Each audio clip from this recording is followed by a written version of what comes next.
La femme prostituée, elle a tué beaucoup de personnes. Sa maison, c'est la maison de la prostituée, c'est le chemin de celui qui est mort. Il descend vers les demeures de la mort. Tout péché a pour demeure éternelle la mort éternelle qui est l'enfer. Tout chrétien doit haïr le péché sous toutes ses formes. Doit vraiment haïr le péché sous toutes ses formes. La Bible déclare que Dieu aime le péché, mais qui aime le pécheur. Nous aussi, en tant que croyants chrétiens, et même que Dieu aime le péché, nous devons haïr le péché. Nous ne devons pas aimer le péché. Nous ne devons pas aimer le péché.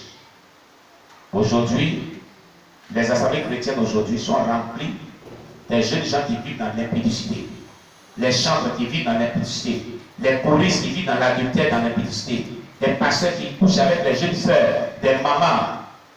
Dans des assemblées chrétiennes aujourd'hui, la crainte de Dieu a quitté le cœur des gens. La crainte de Dieu n'est plus dans le cœur des gens. Il n'y a plus de crainte de Dieu. Les chrétiens et les pasteurs, les fidèles, et les diacres, les diaconesses et autres se donnent des rendez-vous dans les hôtels pour coucher ensemble.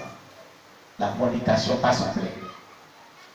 Le mensonge, les critiques, les calomnies, l'hypocrisie, l'escroquerie, la sorcellerie, toutes ces choses ont rempli aujourd'hui l'église. Il n'y a même pas quelqu'un aujourd'hui qui pense à son salut. Les assemblées chrétiennes n'ont plus la crainte de Dieu. En grande partie, la majorité des églises aujourd'hui, c'est l'argent, la prospérité, les miracles. Mais écoutez, le meilleur miracle et la meilleure bénédiction, c'est ta sainteté. C'est ta sainteté. Ta sainteté, c'est le meilleur miracle. C'est la meilleure bénédiction. C'est ta crainte de Dieu. Ta sanctification. C'est elle qui est la meilleure bénédiction. Qui est impérissable pour l'éternité. Retiens cela, chrétien. La meilleure bénédiction, la meilleure prospérité, c'est la vie de sanctification. Sans laquelle il ne verra Dieu. C'est le fondement de toutes choses.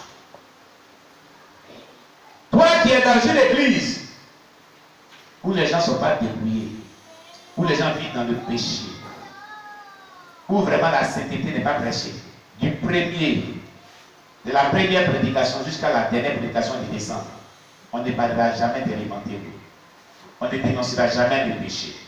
On ne parlera jamais de la sanctification. On ne parlera jamais de la nouvelle naissance. Mais ce sont les versets, délivrance, miracle, guérison, prospérité, bénédiction, mariage, voyage. C'est comme ça, c'est tout cela que l'on dit.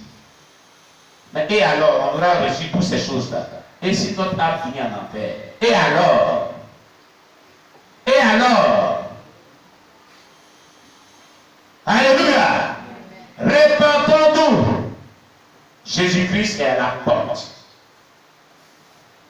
Abandonnons le mal, le péché, qui n'est pas une bonne chose. Tu es chrétien comme moi-même. Le païen vit dans le péché, toi tu vis dans le péché. Les mêmes types de péché que le païen commet là, tu les commets. À quoi tu es chrétien? Tu n'es pas chrétien? Mais ce que tu fais, c'est dangereux. Tu veux dire que tu tombes la vigilance du pasteur vers des gens. Mais tu te trompes toi-même. Tu te détruis toi-même. Le chrétien ne vit pas dans le péché. Un véritable chrétien ne vit pas dans le péché. Il se détruit du péché. Il craint Dieu. Il demande l'aide du Saint-Esprit pour vivre dans la sanctification.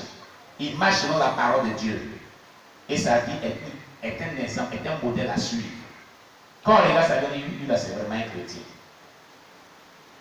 Mais il y a des gens, quand on regarde, tu n'as pas dit que tu es chrétien, mais ça.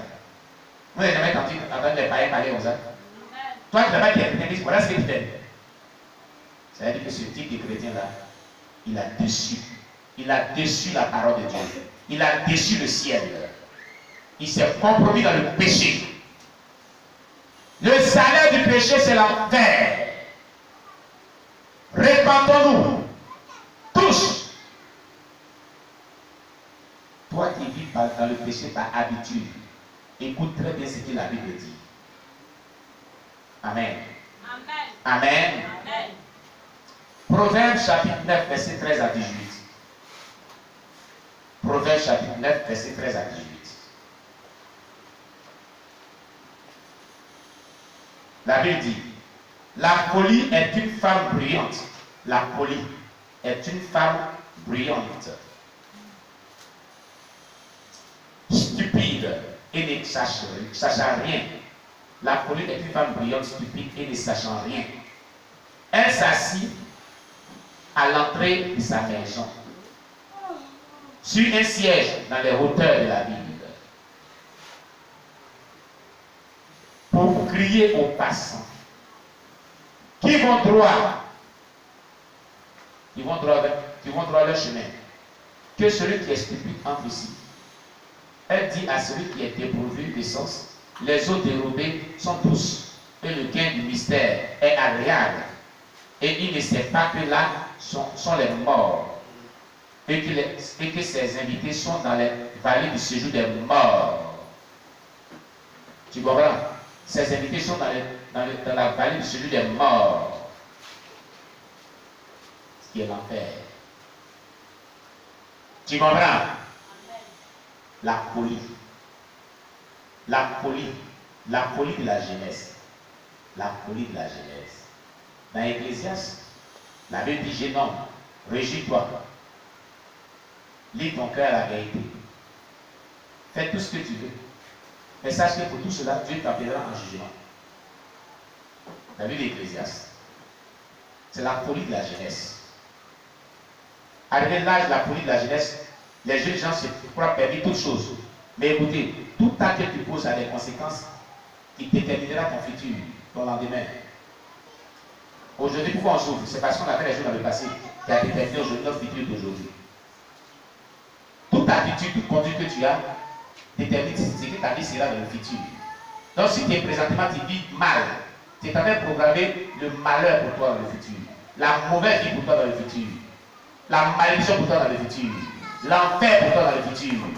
Mais si tu vis la sanctification, tu programmeras le bonheur dans le futur. Alléluia. Alléluia. Amen. Marc chapitre 9, verset 43 à 48. L'évangile de Marc chapitre 9, verset 43 à 48. L'évangile selon saint Marc chapitre 9, verset 43 à 48.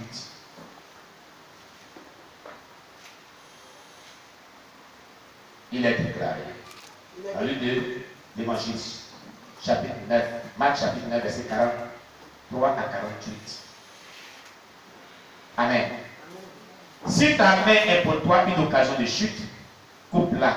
Mieux vaut pour toi entrer manchot dans la vie que d'avoir les deux mains et d'aller dans la géhenne, dans le feu qui ne s'éteint point.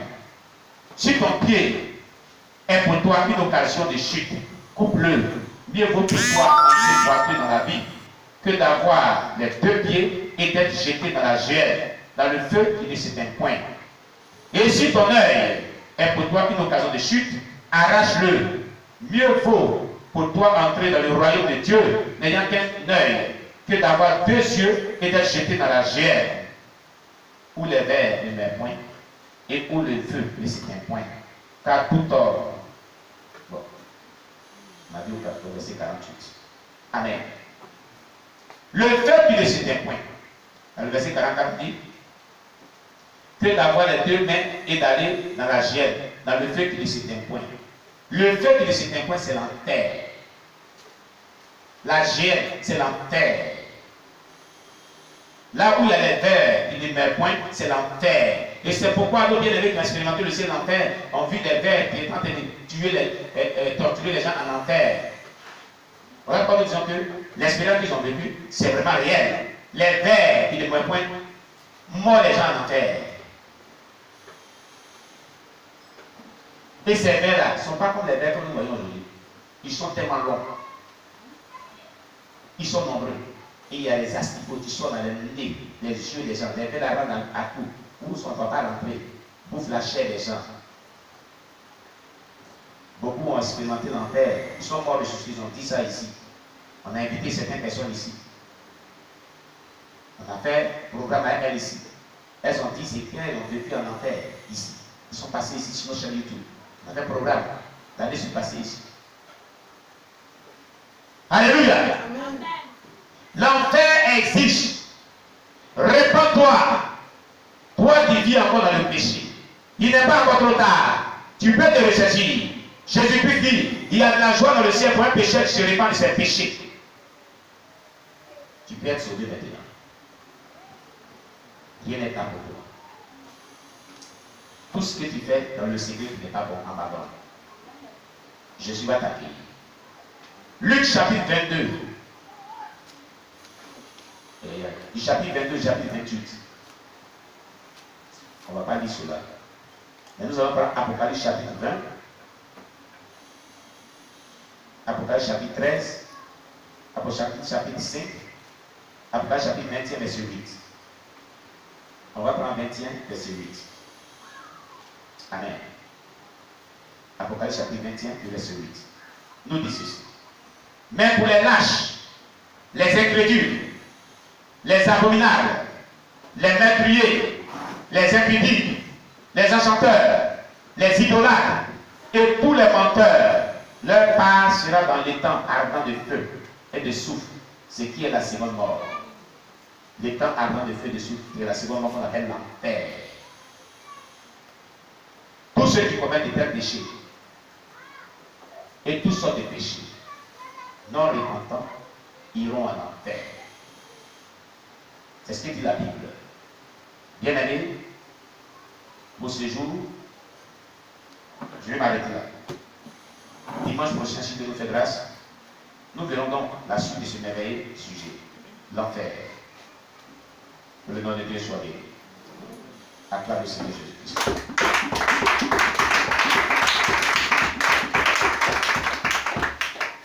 Bien-aimé, tu as écouté ce que tu viens d'écouter. Le Seigneur t'aime. Vraiment, il t'aime. Il a permis que tu écoutes cette parole. Pour que toi aussi, tu prends des dispositions pour te repentir. Afin de ne pas aller à l'enfer. Je vais t'inviter donc à te repentir. Tous ceux qui m'écoutent, de loin comme de près, si tu écoutes ce message, il n'est pas encore trop tard pour toi. Abandonne la vie du péché. Accepte Jésus-Christ comme ton Seigneur Sauveur personnel. Marche selon la parole de Dieu pour hériter le royaume des cieux. Et non pas l'enfer. Que Dieu nous bénisse. Qu'as-tu compris dans ce culte d'aujourd'hui? Dans tout ce qui a été dit dans ce culte d'aujourd'hui, qu'est-ce que tu as retenu? Qu'est-ce qui t'a marqué? Qu'est-ce que tu as compris? Viens nous dire ce que tu as compris.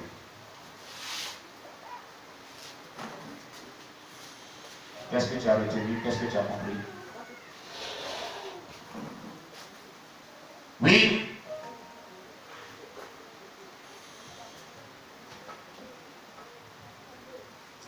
T'as-tu compris? Oui, maman, Angélique, viens. Acclamez Jésus-Christ pour la maman Angélique.